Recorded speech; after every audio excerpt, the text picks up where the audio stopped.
What's up, y'all? Sister Dips a lot, and coming at you with another video, but this is not Bullet Echo, this is Nighthead. You might have noticed, I haven't actually played Bullet Echo in quite a while, and the main reason behind that is, although I like the games a lot, the characters and heroes are versatile and very fun to play. Bullet Echo, I feel in general, feels like it doesn't have any direction for me. This game, every game is filled with adrenaline and it's different. It's fun, but overall, I feel like I'm not progressing to anything. And probably until guilds come out and guild objectives, I probably won't be playing as consistently on Bullet Echo. But Nighthead, I've been getting back into, and it's been taking pretty much majority of my time other than college. But yeah, look at the graphics, it's amazing. The polygon art style from Madoki. If you know Pirates Plunder in 2013, 2015 I think, they carry over the same graphics in a simpler design, and the attention to detail is just so amazing. Even the campfire page here, the fire flickering, the sparks. Excuse me. Yeah, everything just looks so amazing. So this is Nighthead. Let's jump into it. I'll give you a run through on the basics of what my knight is. So basically, you can tell just looking at my knight right here in front of the campfire that you have a gauntlet on the left hand, you got a weapon, and you have armor. So let's jump into it. So a gauntlet houses a rage gem. You can see that red ruby in the middle. You can have different types of gauntlets. My favorite's a rebel right now. And different gauntlets give you different buffs to your mage, to your hero, base power, spawn speed, your health bonus, stuff like that, and other buffs, other status effects. And basically, your rage gem houses all the rage that you have as a rage knight have, and within your rage, you can call on the power of other heroes to help you out in battle. All these heroes, and each hero has their own, unique ability. And what I love about Nighthead is that each hero also has their own backstory. A lot of RPGs, mobile RPGs especially, have hero collectors where they'll throw a bunch of chests at you and ask you to, summon this hero and that hero. But what Nighthead does differently is that each hero has their own backstory, their own unique, power, and it's amazing. Also, if you guys haven't noticed, each enemy has a certain faction. So there are exactly 9 factions, nine enemy types. Let's go to weapons. Yeah, so you can see that my weapons have affinities for demon, undead, beast, troll, outlaw, golem, militia, and cult. These are all types of enemies, and when I use a certain weapon against them with that same affinity, they'll do 100% more damage, so 200% total, double damage basically. So yeah, it really helps to have a strong weapon with the same enemy type. Alright.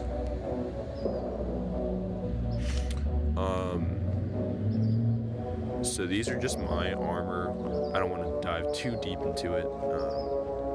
There are plenty of videos out there on YouTube that explain what charms are, that basically buffs your armor, and that explain, you can see the blue, basically the colors show the rarity of the armor and the rarity of the weapon. For example, the gray would be common, green is rare, blue epic, purple legendary, and yellow is unique. A common level 11 sword, or axe, it doesn't matter, would do less damage than, let's say, a rare level 11, which would do less damage than a blue level 11, which would do less damage than a purple higher the rarity, the more materials it's going to take to upgrade these guys. You're going to have to put in more these things called orpiment. They're like forging stones, kind of. You need to put in other stuff that are harder to get, but ultimately result in a super powerful blade. And the difference is, the more rare it is, the more charm slots it has. These slots are randomly rolled, and they basically allow you to put in different types of buffs against your enemies. But once you put in one, you can't replace it unless you have a special tool that just came out. Actually, it's called spanners, spanners to remove a charm, and chisels if you want to reshape it. But these are super expensive. One thing I really love about weapons is the cosmetics are great. I mean, look at this. If I upgrade it to rank 3, it looks like this. Max rank looks super amazing. Look at that. Look at that aura. Imagine me holding this. Wow. Just wow. It's amazing. Okay, let's jump into some fights, some battles. These are roaming monsters. Basically, as you complete the chapter, as you complete the storyline, these monsters will start roaming on your story nodes. So this is the map. You start out in Astellan. Astelon? I don't know how to pronounce it. Go to Highguard, go to Mirfen, White Peak, and then I'm stuck in Realm of Fire right now. I finished the last node, but I still have 2 more story nodes. But they're too hard for me to finish as of now. You see Conquest is 21 out of 23. And above each realm name, you can see the type of enemies that are predominant. Oops. Yeah, so this is Highguard. Over here. You see it's Undead, Cult, Militia, while Mirfen has Golem, Demon, and Cult. And then White Peak is Beast, Outlaw, and Troll. And Realm of Fire is Militia, Undead, and Demon. So basically you start on Aslan.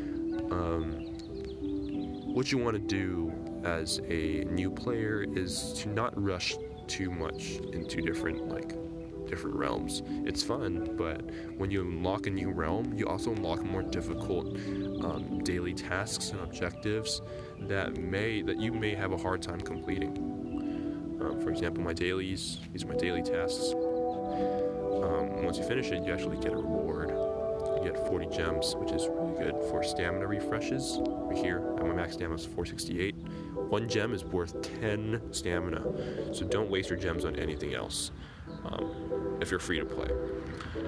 And these are my weekly tasks that are used to send guild contribution points to my guild. And they're going to use that to summon bosses. And these bosses, if I defeat them, or if we defeat them in a certain amount of time, we get rewards that can be used in the guild shop. They're called guild accolades. So this is the Guild Coliseum. Oh, actually, let me go back to the map, and then it'll be more realistic. So we go back to the map, explore. So my guild island's right here. This won't open up until you find a guild. There are a lot of guilds out there. This is my guild island. And this is where I collect my meats. This is where my guild lives in, kind of, for the meetings. Right here you see like a little coliseum, like a half-circle amphitheater, with 2 little horns on the front. That's where our guild leaders blow in the horns to summon the guild boss, and that spends your guild contribution points. So let's go in there.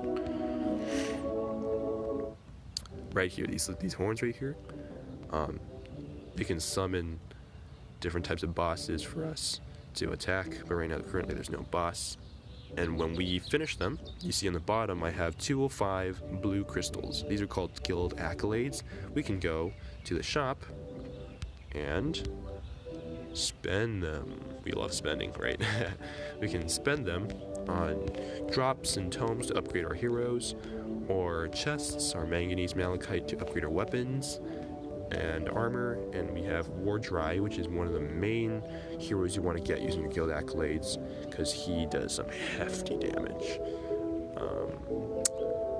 Why don't we look at his stats? I'll show you why he's so good. So blood magic, right here, distributes damage across all enemies, but the distribution means that if there's one enemy left, you deal all the damage against him. So 20k, all full 20k straight to him. It's crazy damage. And the front one, the first power is not to be trifled with either, because it does burn to the whole row. And if you max out his stars by getting enough shards, you can buy the shards in the guild shop. I have 50 right now. I have 50 out of 250.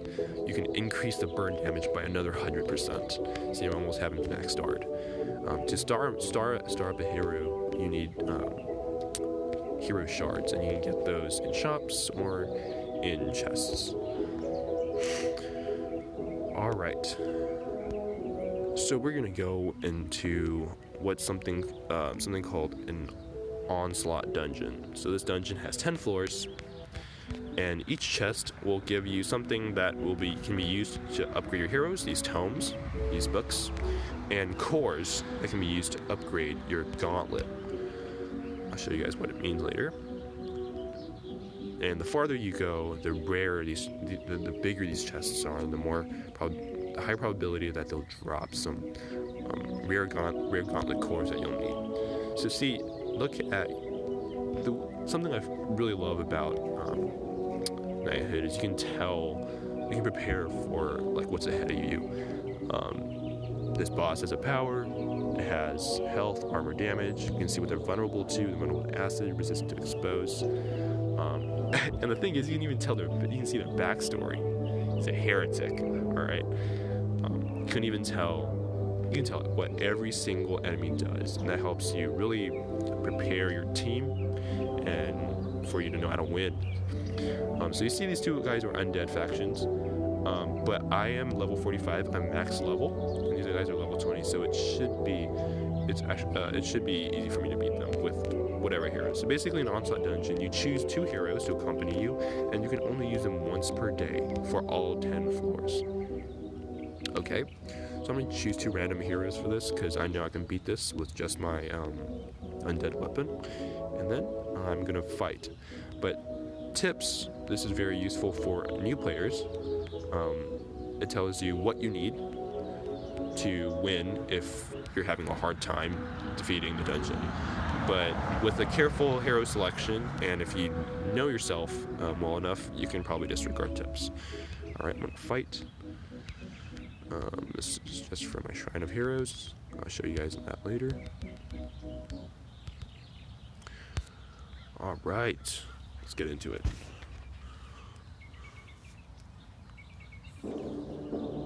First floor onslaught dungeon against Ajax the Heretic. So I'm going to use my Rebel Gauntlet.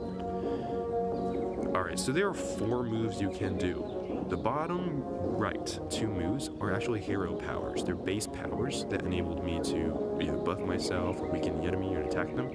The left bottom is my rage meter, and that fills up whenever I punch or if I have a special effect of the gauntlet. Every gauntlet has their own special effect that fills the rage meter. My Rebel Gauntlet that I have on my left hand enables me to gain rage whenever I have a positive status effect on me, like regenerate, focus, fairy, the type of stuff. So you can either choose to swipe up to punch, or you can tap to use your weapon. So I'm going to tap, use my weapon, boom. Undead versus undead, boom. And then I'm going to punch him. Punches do strong damage against shield. I think it's an extra 25% damage, I'm not sure. So I'm going to swipe up. Boom, my shield's gone. Boom, 1 hit KO. Notice that's an overkill, and that's because I'm over-leveled right now. Alright, daily task complete. Hero XP. And this is a wooden chest. Alright. So, I'm going to make an Onslaught Dungeon video later, but I will not spend that much time. I'm going to go through the Shrine of Heroes right now. This is your usual dispatch system, where you can dispatch your heroes, and you can, in a certain amount of time, 2 hours here, the bodyguard 2 hours, your heroes will gain 5,760 XP, and the logical tome you have a certain probability of getting. This is one of the main ways I can level up my heroes. yeah, aside from using gold and tomes and drops, the Shrine of Heroes is a great way to level them up. But you can't just keep leveling up your heroes, because heroes have rarity, which I have shown you guys using stars. For example, my Tristan has 4 stars. When a hero is max star, they have a certain perk, such as this has a chance to gain Protect with a hero's base power, which is really, really good. And also, when you look at the levels, they have certain ranks. Tristan has, every hero has five ranks, I think. 5 ranks. Where the max level for a hero is 45. But along the way to 45, the hero will reach a max level cap that their rank can provide. So this hero, his max level is level 30 right now at rank 3. You can tell rank 3 right here. So I need to rank him up using drops, gold, and tomes. And then his max level cap will rise to level 35, level 40, level 45, level 35, 40, 45, and so on. And that's how they become stronger. So you need tomes, diligence, tomes, drops, these drops right here. There's drops of humility, diligence, and generosity. They each get rare as you go up. And gold to rank up heroes to make them higher to level 45. And you need shards, these blue things. Shards to star them up and to increase their own passive power. Yep, that's pretty much it.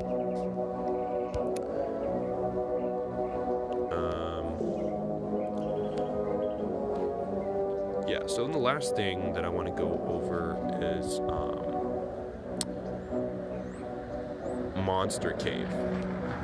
That's another grindy way for you to get good stuff, get loot. So basically you notice I have 59 torches. 1 torch represents 1 fight. So this is Infernalis. You open up like new monster caves as you progress through the realms in your story mode. I have 4 already unlocked. This is the last one. And with the rewards from each monster cave, they come in the form of souls. These red orbs, I have 74 of them on the bottom. And you use those to go to the shop. And there's 1 shop in each realm, each realm's monster cave. And you use them to purchase. These are stones that allow you to rank up weapons, or you can purchase cosmetics. Let's try this out. Yeah, not my type, but it might suit someone else. You can buy shards, hero shards, to unlock a hero and summon them, or you can open chests. It's actually ideal to save up your souls until you need them to upgrade material, or you can use them on chests, hero chests to be specific. The other chests aren't really that worth. Okay, so I'm going to show you guys what a monster cave fight looks like. So here I have some militia, I have some demons. So militia is typically no problem for me. I can punch through them and they're only level 39. So I'm going to use my demon weapon. Then I'm going to use a healer. This is Titania. She's one of the best heroes in the game currently for healing, because both her skills heal you for a huge amount. Now, I haven't showed you guys what a rage power does, but this is Titania. And then I'm going to use a hero with a demon affinity to deal double damage against demons. And Dvalin has a special base ability, which loads in 5 turns, and it does damage to your current target, ignores armor, and poisons them. Why is this so important? Demons are vulnerable to poison. And look at their health. They have high armor, but low health. So Dvalin not only hits their health, but also poisons them for double damage. Vulnerable means that when they have that status effect, they're either more likely to gain it or take more damage from it. So I'm going to do this. And these guys are still in my Shrine of Heroes. Okay, Let's see how I do. Hopefully I won't lose it on stream. I mean, come on. Okay, this is Infernalis, the demon dragon. Okay, so these dogs, enemies usually have powers above them too that load when they attack. But these dogs, when their power loads, they can actually take out any buffs I have on me. So I'm gonna punch him, and punch him again. You can notice that my Rebel Gauntlet just gave me some protect on the top left. Alright, I'm gonna punch him, then use Dvalin on the other dog. Oh, on the dragon actually. I'm gonna punch this guy. Punch him again. I could actually buff myself, but notice that this blue highlighted power, flame charge, it would remove all the buffs I have. So I'm gonna heal. Notice how I'm just healing a whole bunch. Punch him. And notice how my bottom left rage meter is full now because of all my punching. So I can use my rage meter if I wanted to, but I'm not going to because I'm going to save it until this guy's last turn. So right now I'm going to use my heal.